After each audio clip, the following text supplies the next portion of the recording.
I'm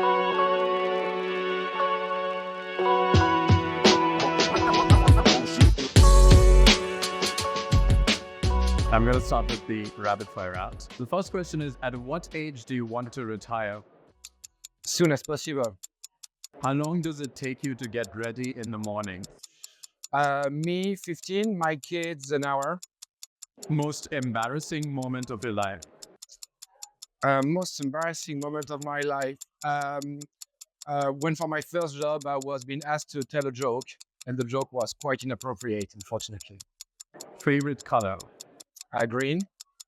What time of day are you most inspired? It's a good question. It's around 10. How many hours of sleep can you survive on? Probably 6. Fill in the blank. An upcoming marketing trend is blank. AI. The city in which the best kiss of your life happened. Paris. Pick one. Mark Zuckerberg or Elon Musk. Mark Zuckerberg. The biggest mistake of your career. Biggest mistake of my career. Launching my own company. How do you relax? I sleep. How many cups of coffee do you drink per day? Between 3 and 4. A habit of yours that you hate. Drinking 3 or 4 coffees. The most valuable skill you've learned in life. Resilience. Your favorite Netflix show. I'm more an HBO guy. One word description of your leadership style. Decisive. Top priority in your daily schedule. Take decisions.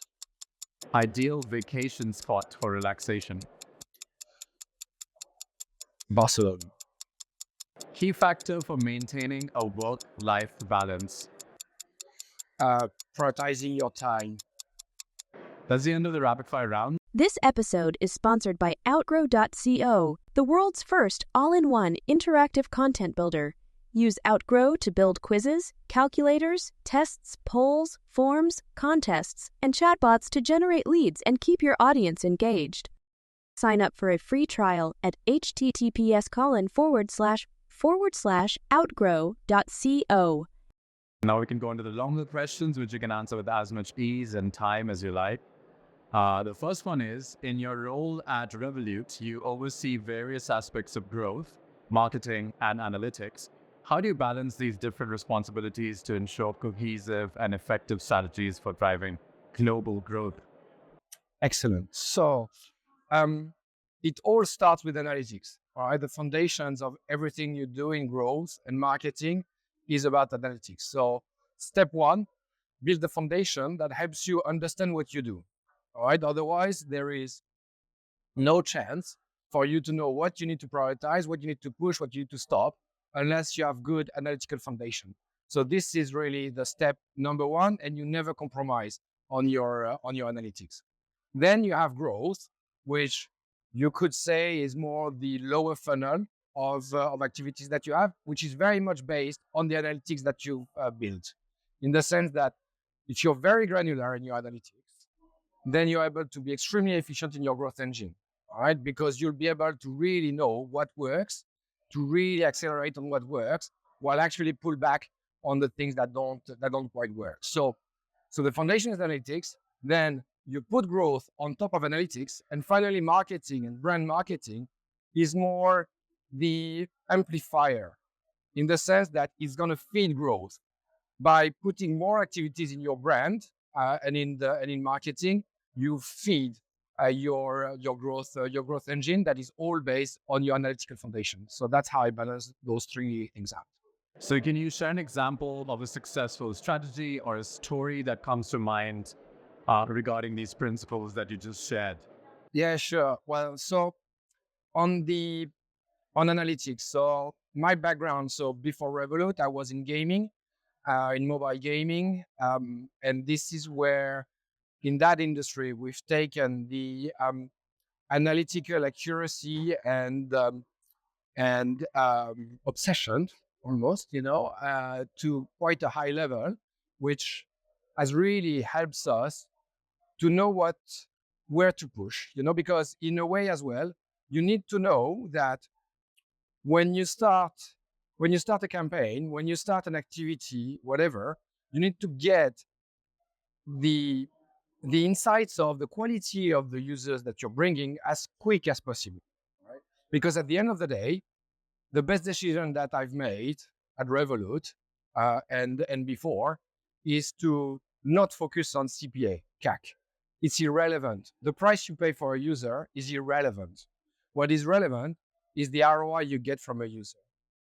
And in that sense, the stronger your analytical platform, the better you'll know that actually it's worth investing more on some cohorts and less on others. Because if you just focus on CPA and CAC and so on, you're just going to go after the worst cohorts because you're just going to try to bring your CAC down and down and down and down. It's very easy to bring a CAC down. Ultimately, the cohorts of users that you're going to bring are going to be very poor. And that's where having a very strong analytical platform really helps you to know the things that work and the things that don't work. There are some platforms that have a higher CAC versus others, but they bring much better users than other platforms. So you can't say, hey, you know what, we're going to buy at a CAC at 10. No, you don't buy at a CAC at 10. Maybe some you buy at 20, some you buy at 5 and so on. And even within a platform, maybe you have as well a high diversity of users that might bring for that. And this is where to win big, you need to win small first. So you hinted here at your past in other companies that you've worked for. You've had extensive experience in both the gaming industry with King and now in FinTech with Revolut. How do you leverage your past experiences like these in gaming to inform your strategies for growth and marketing in the FinTech sector? So the first thing is to not necessarily make the shortcut that brand is marketing. All right. I have a strong conviction that brand is the product. In both cases of Candy Crush and Revolut, the brand existed way before we started to do any marketing. Right? The brand was there. The brand was there because the product was there, because the product was differentiating enough and so on. And what marketing and growth does, it's a catalyst, but it's a catalyst of something that works. There's no point trying to push desperately with growth and marketing a product that's just not good. You're not going to suddenly make a product look good just because you do some good marketing. All right. So it all starts with the product, which is really the key that I really got from gaming that I brought into FinTech. Linked to that, there's a lot of startups and so on, that say, oh, you know what, I have a great product, but my problem is my brand awareness. That is a bad excuse. That is a very bad excuse. It's not such a thing that, oh, my product is great, I don't have brand awareness. For a very simple reason is that in the early days, your product penetration will never be linked to your brand awareness, in the sense that it's not brand awareness driving your penetration. It's the opposite. It's your penetration that drives the brand awareness. It's because you have a great product that you get more and more adoption, that you get more and more known. And then that's how you start. That's how you get the ignition, through that. And then you can build some virality that both Candy Crush and Revolut, we've been very good at in building viral loops and so on to engage and accelerate this growth. And then you can put some marketing, and then you can really build stronger foundations to build on the engagement, on the loyalty, et cetera, in the longer run. But given that gaming and FinTech are two completely different industries and audiences, how do you tailor your approach to resonate with the unique needs and preferences of each of these demographics? So I know, I don't think too many banks would hire a CMO coming from mobile gaming. It's probably not the shortcut people would take. Now, when you look at the core of it, what is it? All right. In both cases, we're talking about mass consumer services. All right. It's about an application business, on mobile that then follows the same tech stack, the exact same tech stack that you have in both cases. And then it's about driving adoption of a product that are both based on the freemium model. It's both a freemium model. Gaming is free, Revolut is free until you want. to get more stuff and get into a premium subscription, etc., or into gaming, you get some boosters, or you can buy stuff and so on. So it's very much more.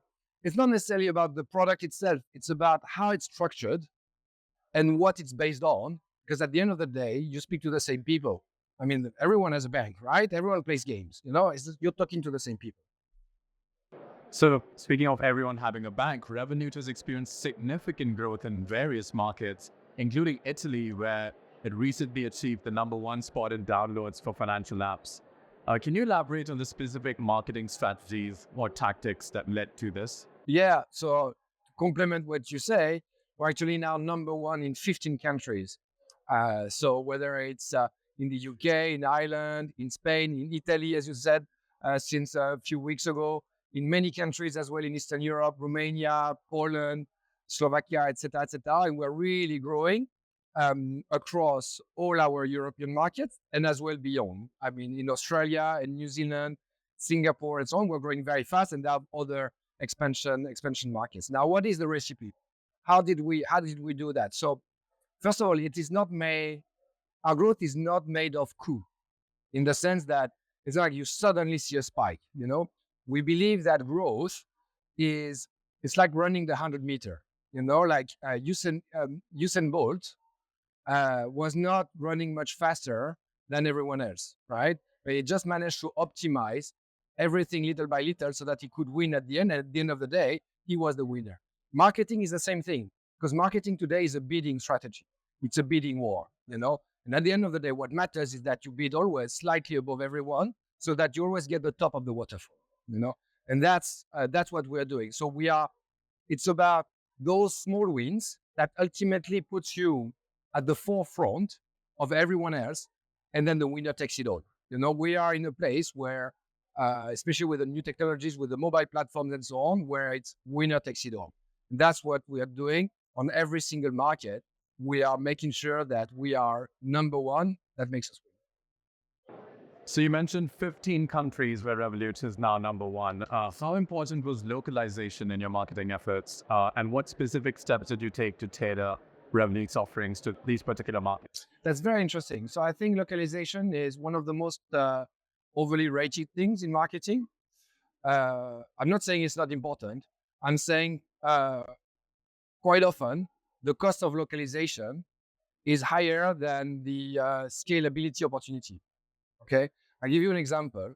If you start scaling your teams locally, you're going to dilute your talent.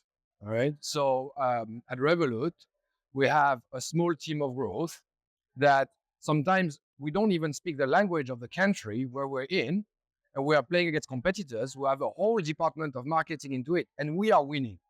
We are winning not because we are better locally, but because we are better in the verticals that we're operating, whether it is analytics, whether it's performance marketing, whether it's the way we do influencer marketing, etc., because we are very, very deep experts in everything we do. No one is a generalist at Revolut. I think generalists don't bring the value that you would want. Now, yeah, they can come the localization and so on, which I agree, localization has value, but I believe scalability and in-depth expertise in every domain is actually a lot more important than localization. And so these 15 countries that you've mentioned have also had their own big banking giants. So what do you have to say to detractors who don't look at Revolut as a real bank, let's say? So we have a very different approach to the way banking is promoting itself. I think there is still very much this idea of I'm going to change bank. I think Revolut, we see ourselves more as how can you say it? It's like a snack.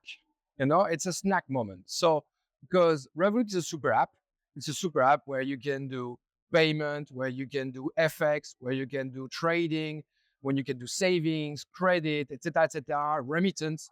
So you have a very wide spectrum of product. Now, we're not asking you to come to Revolut and adopt them all at once, which is what banks are doing, in the way like you change bank. Well, you know what? You're going to bring everything, with you. No, how about you get a snack? Let's imagine you go on holiday in Mexico next month, and then you need a card with a cheap FX and so on, something that is very efficient. Take a Revolut card. Go on holiday there. And then you'll see it's super convenient and so on. And then when you come home, you realize, wow, actually, I can win points the more I spend, and I can win cash back. So maybe actually I'm going to spend with my card, when I'm there. And then, oh, there's a bit of trading. Maybe I do some ETF just on the side and see how that is and so on. And then you go little by little. And then at some point, maybe you take the full tasting menu, and then you move and then you say, okay, now I bring my salary to Revolut. And now that's it. I don't need the other banks. But we're not asking our users, hey, you know what? We're here together for life. That's it. No, that's not the approach. And that's the power as well from a cost of acquisition perspective, because I'm not here to acquire the full household, if you want. I'm just here to acquire a user and get the opportunity to demonstrate the power of our product instead of just saying, hey, you know what? You need to bring everything with you. So what role does user experience play in all this? Because you mentioned all these features that Revolut has that don't actually overwhelm the users as traditional banking apps do. So what is the key here? That is, you're asking a really good question, because this is really the core of where I believe Revolut is head and shoulders above everyone. Because having a super app is it can be quite intimidating and, well, let's call it frankly a mess.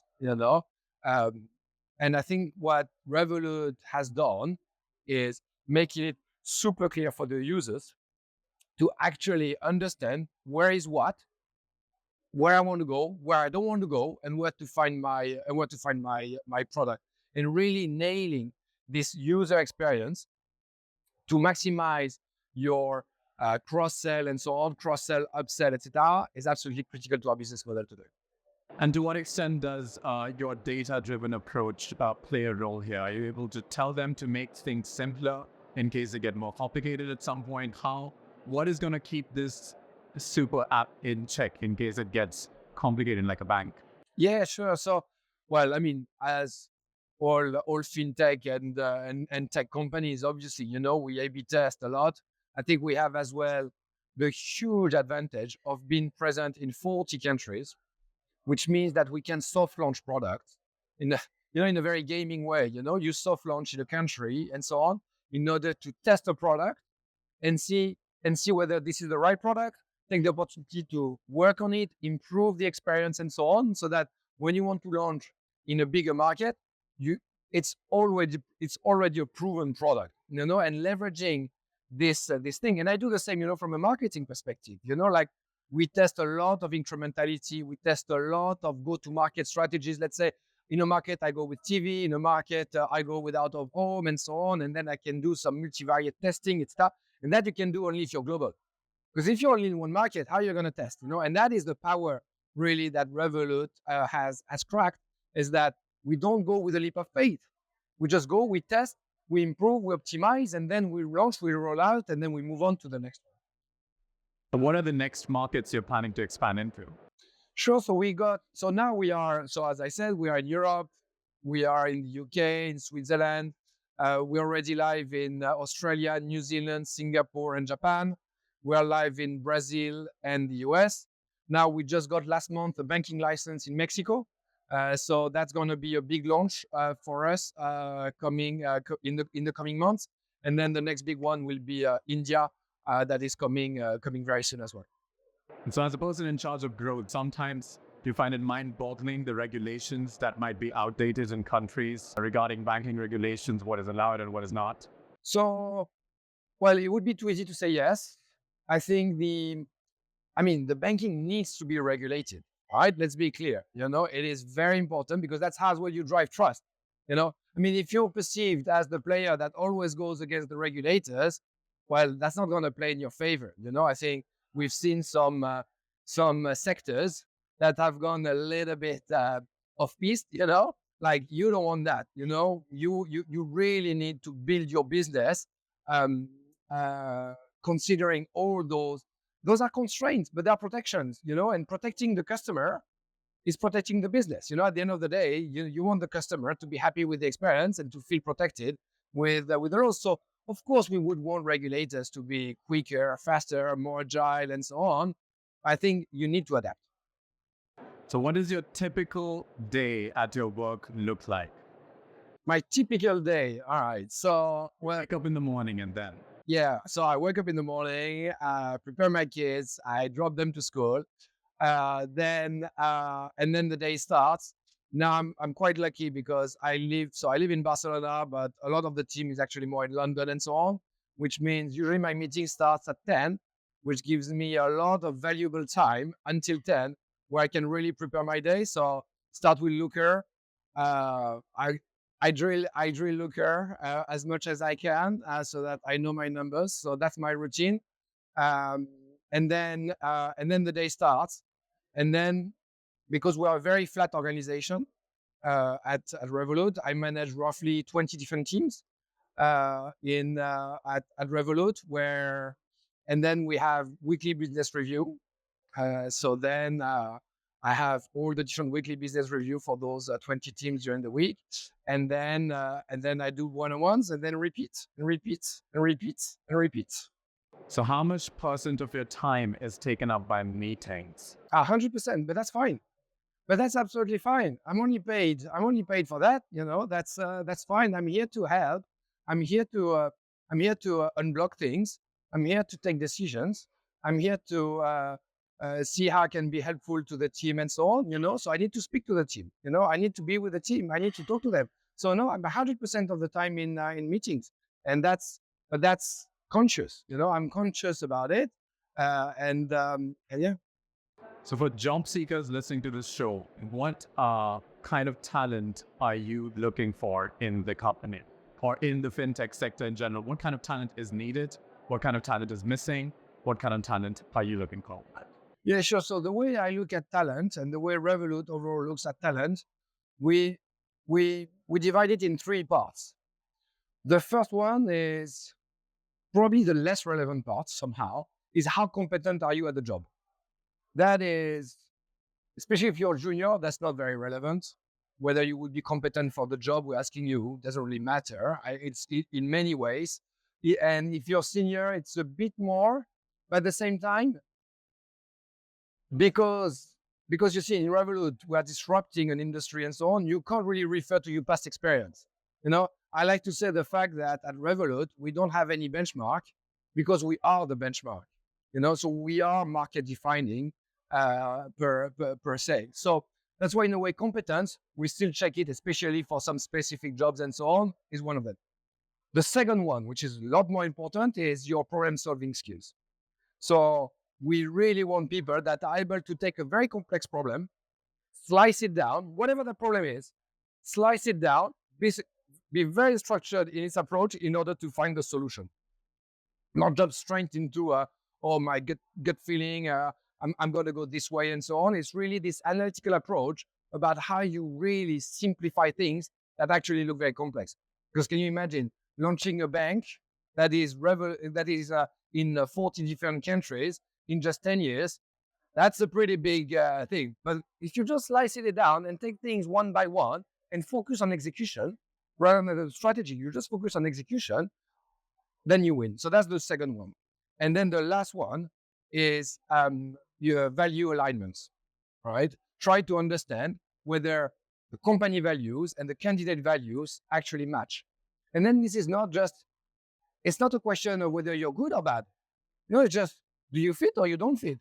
And it's not judgmental, in a way. Like at Revolut, we have certain ways of working that maybe don't fit with you. That doesn't make you a bad person. It just means that it doesn't work. And in the same way, you may not fit. You may think that, well, actually, you know what? We've checked the values. It's not really like the way I work.